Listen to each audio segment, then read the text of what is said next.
새벽 공기가 무척이나 차가웠다. 뭔가 싸늘한 분위기 탓인지 유난히 차가운 것처럼 느껴졌다. 잠시 주변을 살펴보고 신고 주소지인 정육점으로 걸어가 안을 들여다보았다. 안은 어두워서 잘 보이지 않았다. 윗간판을 자세히 들여다보니 영수 정육점이라고 써 있었다. 간판도 그렇고 가게도 겉에서 보기에 많이 낡아 있었다. 유명사님, 아무도 없고 그냥 조용한데요? 강영사는 신고지 주변을 대충 훑어보고는 말했다. 구급대원들하고 주민들 전부 돌려보내고 일단 24시간까지 지구대원들 돌려가며 순찰 부탁드려. 네, 알겠습니다.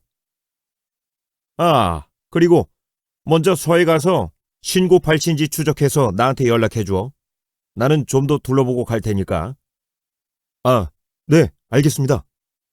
그렇게 강영사는 다시 경찰서로 돌아갔다. 나는 한동안 주변을 살피고 다시 한번 정육점 안을 들여다보았다. 워낙 주변이 조용한 동네여서 그런지 주민들이 모두 들어가자 거리가 조용하고 한산했다. 조심스럽게 정육점의 문을 두드려 보았다. 하지만 역시나 아무런 인기척도 없었고 안은 너무 어두워서 아무것도 보이질 않았다. 아, 이거 참. 뭐야, 장난 전화 때문에 이 고생을 한 거야? 담배를 한 대 피우려고 라이터를 켜는 순간 잠깐 정육점 옆에 쓰레기 더미가 쌓여있는 아주 작은 골목이 눈에 들어왔다. 겨우 사람 한 명이 간신히 들어갈 수 있을 정도의 골목이 보였다. 쓰레기 더미가 많이 쌓여 있어서 골목인 줄도 몰랐었다. 잠시 그 골목 안쪽을 뚫어지게 바라보았다. 무언가 묘한 기분이 들었다. 마치 저승으로 가는 통로처럼 골목 안쪽은 무섭도록 깜깜했다. 잠시 바라보다가 문득 들어가 봐야겠다고 생각이 들었다. 왜인지는 모르겠지만 묘한 분위기가 나를 끌어당기는 것 같았다. 짜증나네.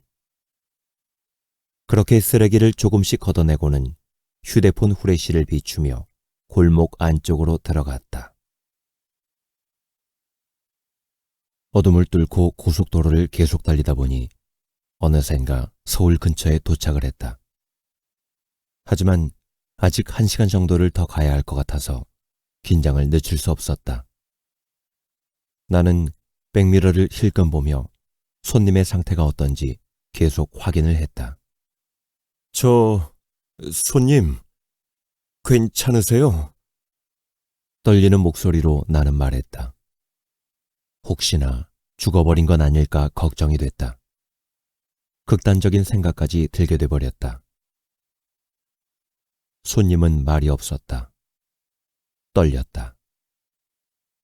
나는 다시 급히 갓길에 차를 세우고 뒤를 돌아 손님을 보았다. 손님? 네, 아저씨, 괜찮습니다. 손님은 다행히 몸을 조금 움직이고는 대답을 했다. 저기 거의 다 왔으니까 조금만 참아요. 나는 안심을 시켜주려 애썼다. 네, 감사합니다. 최대한 빨리 부탁드립니다. 네. 나는 다시 차를 움직여 빠르게 시내로 향해 들어갔다. 벌써 새벽 3시가 넘어가고 있었다. 생각해보니 물 한 모금도 마시지 않고 달려왔다. 온몸에 땀이 흥건했다. 얼마나 달렸을까? 시내로 진입을 해서 남자 손님이 준 명함 주소 근처에 거의 다 도착을 해갔다.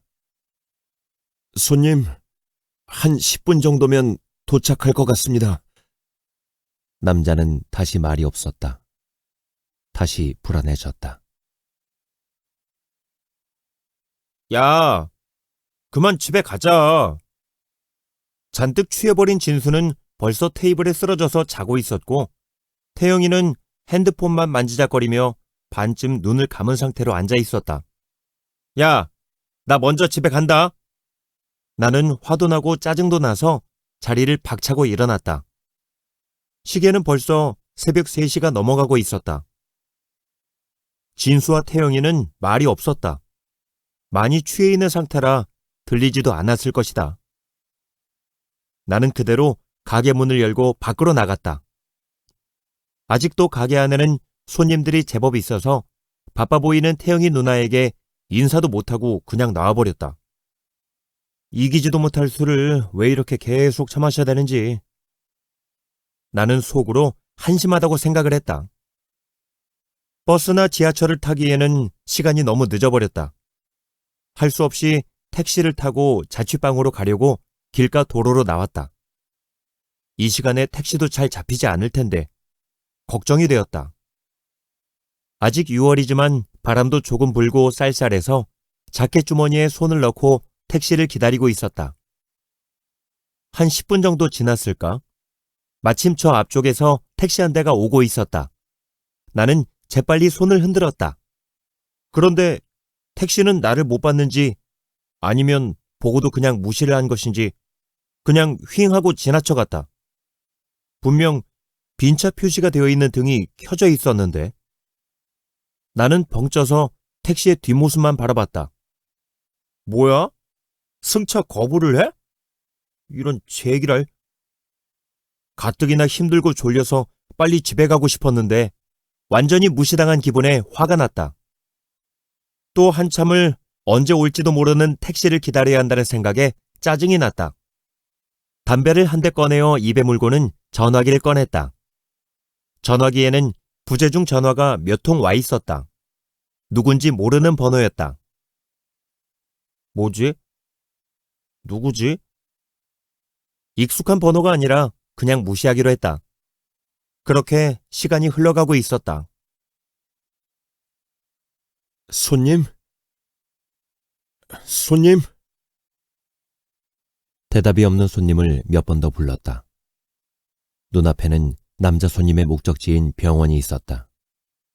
병원은 조금 오래된 건물 느낌이 나며 웬일인지 사람이 한 명도 없었다. 큰 병원이 아니라서 한가한가 보다라고 생각했다. 나는 응급실 바로 앞으로 차를 세우고 운전석에서 내려서 손님을 깨우려고 뒷좌석으로 들어갔다. 손님, 다 왔습니다. 빨리 내려서 들어가세요. 아니면 제가 의사를 부를까요? 나는 급한 마음에 남자를 흔들어 깨우려고 했다. 그런데 남자는 아무런 미동도 대답도 없었다. 저기, 손님? 남자의 손을 잡았다. 그런데 손이 차가웠다. 그리고 손을 놓던 순간 남자의 몸이 축 처졌다. 남자의 어깨를 잡고 똑바로 앉히려고 하자 반대편 좌석으로 힘없이 고꾸라졌다. 시트에는 피가 아까보다 더 많이 흘러내리고 있었다. 으악!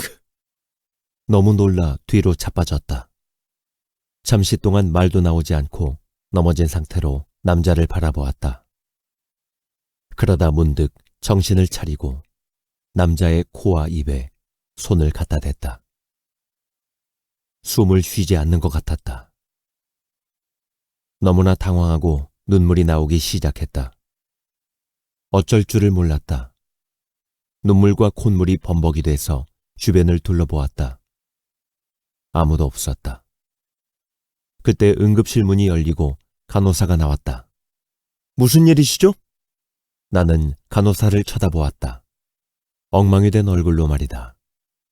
눈에서는 눈물이 흐르고 코에서는 콧물이 흐르고 너무도 황당하고 당황스럽고 미쳐버릴 것 같고 말도 나오지 않았다.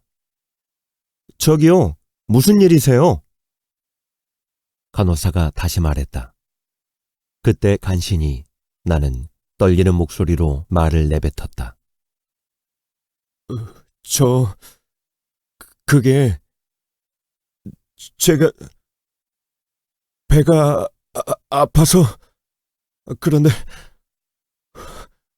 지금 괜찮습니다. 안녕히 계세요. 나는 운전석으로 들어가 다시 급히 차를 돌려서 병원을 빠져나갔다. 숨이 가빠지고 눈에서는 눈물이 흐르고 있었다. 내가 무슨 말을 했지? 왜 다시 나왔지? 배가 아프다고? 뭐지? 마치 내가 사람을 죽인 것 같은 기분이 들었다. 혼란스러웠다. 왜 거짓말을 한 거야? 뭐야, 이거?